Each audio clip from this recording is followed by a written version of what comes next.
Imagine for a moment that the darkest story about your life is not something you ever did, but something the world chose to believe.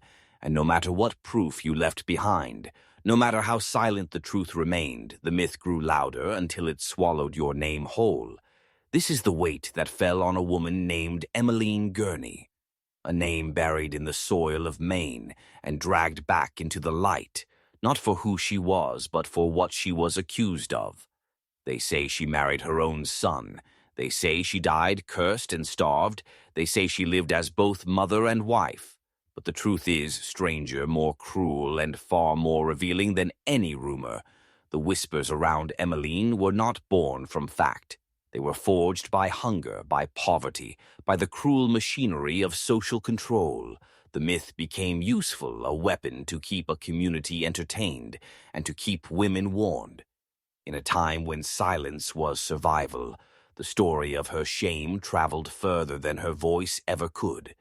Now, close your eyes and picture Maine in the year 1816, a world of frost-bitten mornings, thin harvests, and families scraping at the edges of survival. This was the cradle of Emeline Gurney.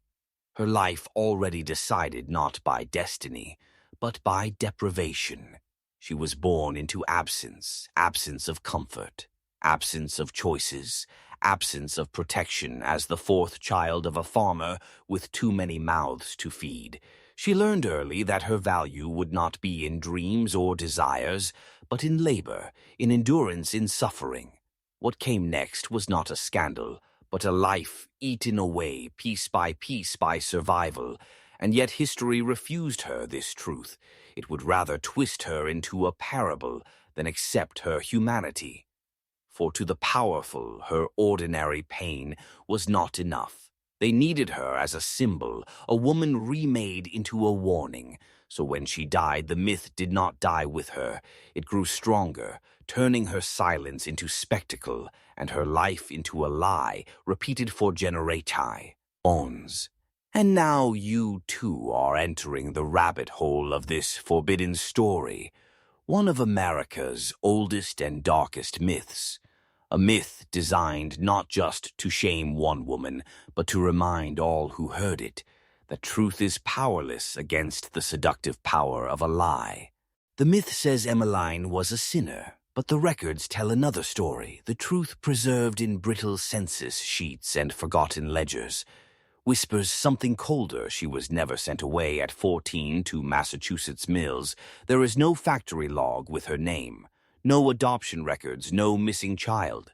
Instead, the papers show her as a pauper, passed between houses like a servant without wage, a young girl surviving on charity, stripped of dignity, traded for shelter and bread.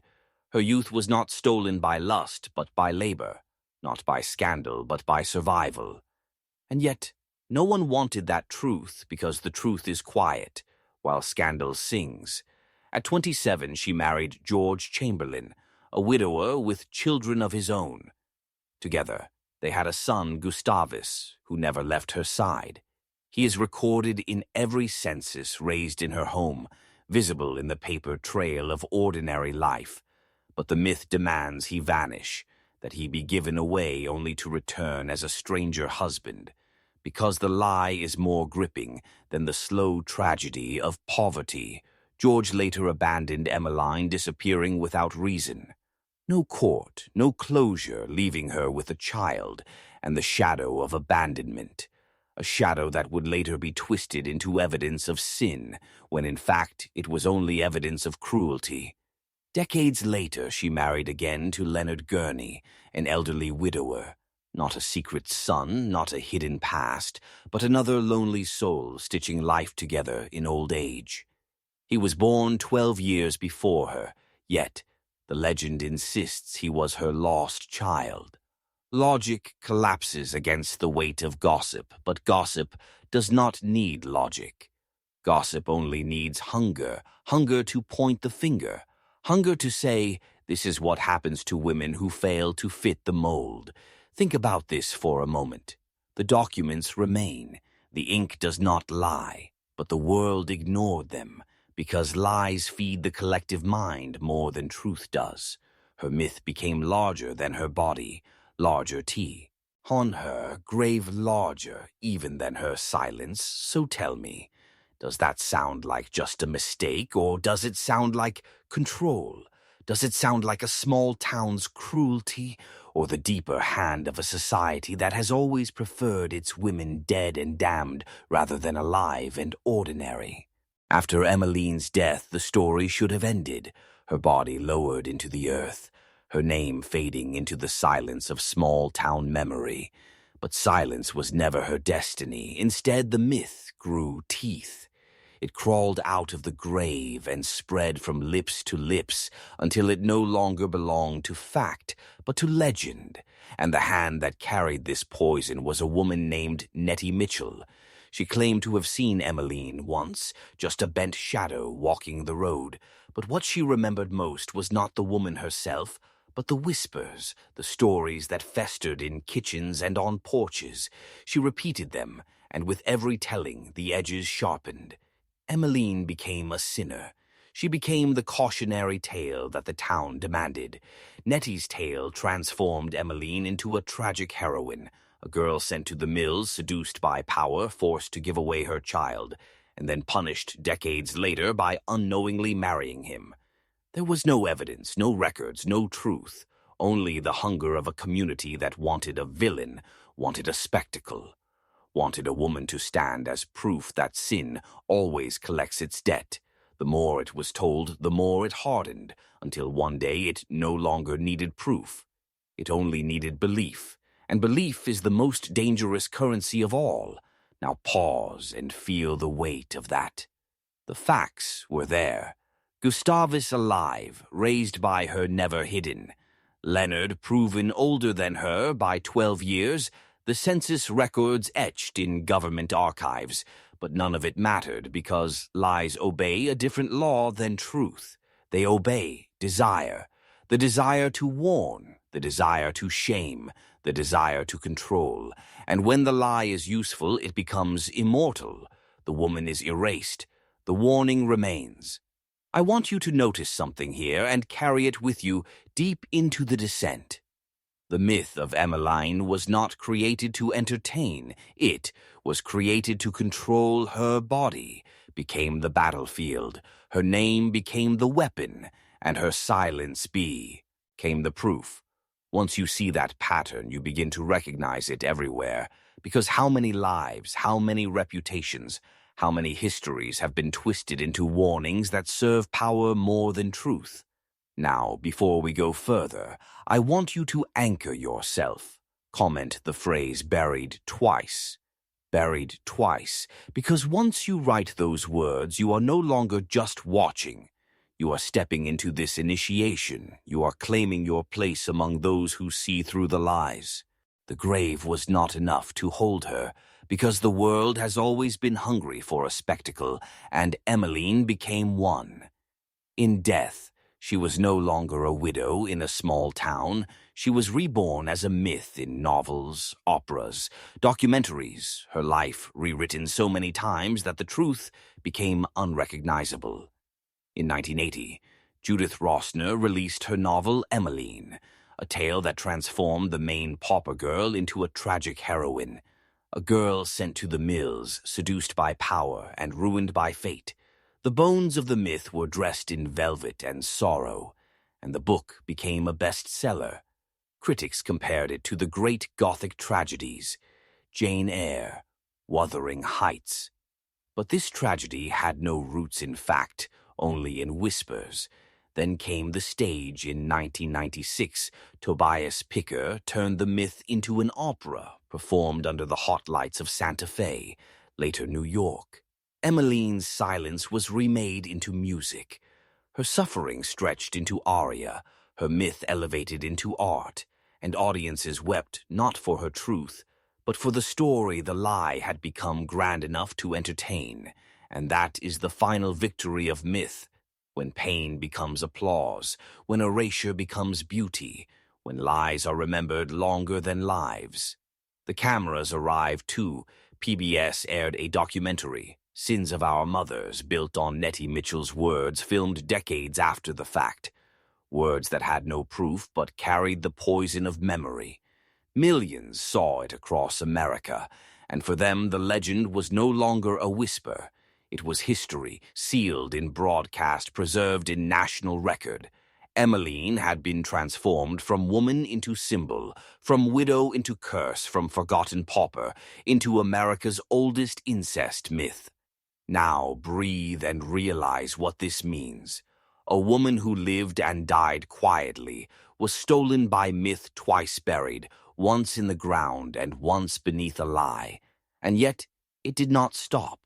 It spread wider, reaching every corner because the story served a purpose. It punished, it warned it through, illed, and it kept alive the old machinery of shame that turns women into cautionary tales and men into judges. Ask yourself who benefited from this. Why did the legend survive when the records were clear? Who needed her myth to live, and who needed her truth to die? Ask yourself why some lies last longer than truth. Why does gossip echo louder than documents? Why does myth outlive fact? The answer is simple and terrifying, because a lie with purpose is stronger than a truth with none. Emeline's story was not preserved because it was real.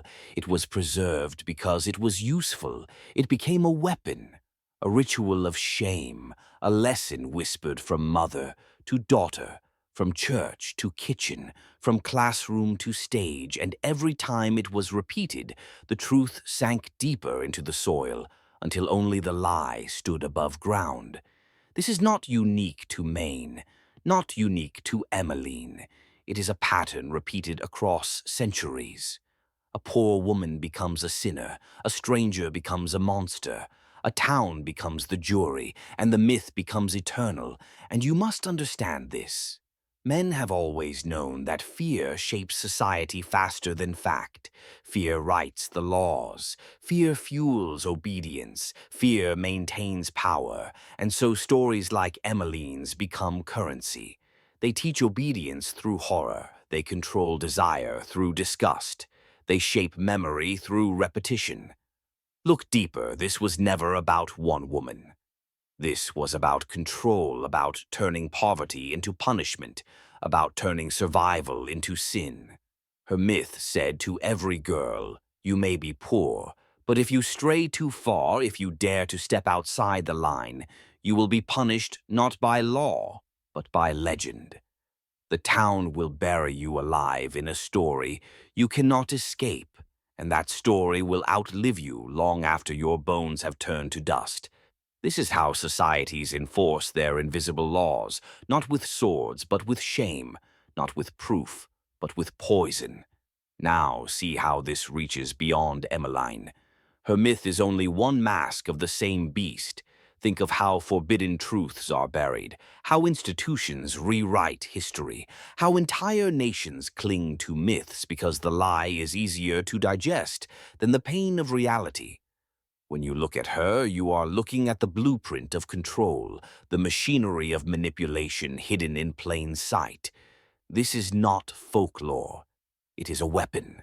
What happened to Emeline is not just a story of one woman erased.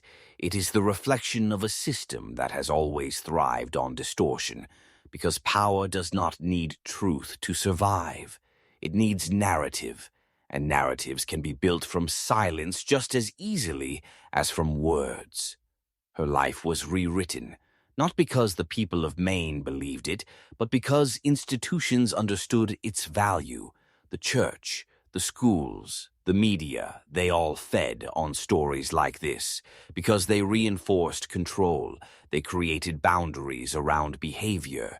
They said to every woman, "Obey, or you will be remembered like her." And to every man, enforce, or you will be shamed with her. This is how hidden systems work. They bury the records they exalt. The rumor they create a myth, and then polish it until it gleams like truth. The lie becomes so loud that even when the paper proof is laid bare, no one listens anymore. The legend is more powerful than ink. This is not accident. This is design. Because if society can rewrite one woman, it can rewrite anyone. One man, one family, one entire nation. Truth is brittle, myth is elastic, and power bends elastic until it snaps around your throat. And do not think this belongs to the past. The same machinery that buried Emeline twice still operates today in newspapers, in broadcasts, in digital feeds. Narratives are sculpted and sculpted again until you believe them without question, because repetition is hypnosis, and hypnosis is obedience. It is not just Emeline who was rewritten. It is you every day, every headline, every story chosen for you, every scandal amplified, every quiet fact ignored. This is where the descent sharpens. This is where you must look into the mirror and ask whose voice lives inside your thoughts. Is it yours, or is it the whisper of a myth repeated so many times that you mistake it for truth? Emeline was their prisoner, but her prison is the same one that surrounds you, invisible walls, built from narrative chains forged from lies. The only way out is to see the pattern, and once you see it, you cannot unsee it. You have followed me this far, and now you stand at the edge of the last descent. Understand this. Once you hear what I am about to tell you, you cannot return, because truth is a door that only opens one way. Emeline was not simply a victim of gossip. She was the proof of a darker law, a law that governs how societies maintain their grip. It is not facts that control men. It is the myths they dare not question, and once you see that, you begin to notice how many of your own beliefs may have been carved from the same knife. Think of it every time history tells you a story too perfect to doubt, every time an institution gives you a legend wrapped in morality, every time a scandal survives while the records vanish. You are staring at the same machine that devoured Emeline. The names change, the centuries shift, but the structure remains constant. Power does not care about what is real. It cares only about what is useful. And when a lie is useful, it becomes eternal. She was buried twice, once by earth, once by narrative, and in that act we glimpse the blueprint of all control. This is the forbidden knowledge no man is meant to hold. Once you see it, you realize that you too are surrounded by myths, myths of nation, myths of freedom, myths of morality, each crafted not to free you, but to shape you, each designed to make you obedient while believing you are awake. That is why they fear those who look too deeply, because a man who sees the machinery cannot be controlled. He is no longer a subject. He becomes a threat, and that is what you are becoming right now. So I ask you, are you willing to carry this weight? Are you willing to let this knowledge burn away the illusions that once comforted you? If yes, then lock it in by writing these words a final time. Buried, twice, let it echo in your mind. Let it root into your bones, because from this moment forward, you are not the same man you were when you began. In this journey, you have crossed the threshold, and there is no return. Emeline's story is not just hers. It is yours. It is the story of every life stolen and rewritten by power. And if you have the strength to see it, then you also carry the strength to resist it.